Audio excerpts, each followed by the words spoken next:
And it's even hard to fathom that a mix-up like this would happen. The lawyer says that a note in her client's medical file let them know that he was not alone. Now, this all started back in September of 2022 when Fernando Cluster fainted and was left with a very serious brain bleed.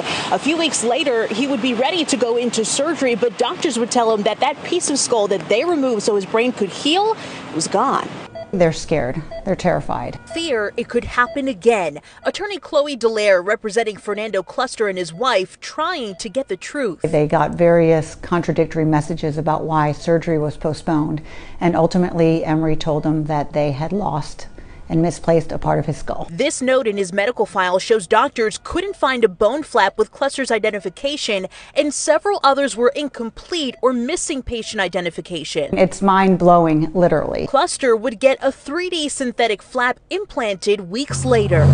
But that wouldn't be the last time that this couple found themselves at Emory Healthcare trying to fix Mr. Cluster's skull, and they would spend hundreds of thousands of dollars. So let's walk through it. In November of 2022, that first visit, they would spend at least $40,000, only to find themselves back at the hospital December of 2023 because of an infection and need to remove that flap. There, they'd spend more than $110,500.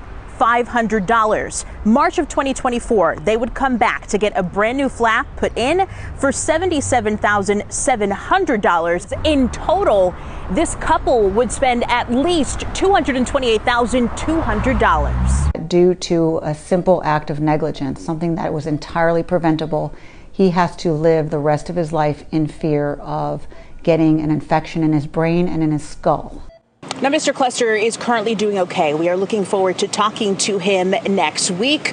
I am told that that should be an interesting conversation, that they're excited to give their viewpoint as well. We did reach out to Emory Healthcare.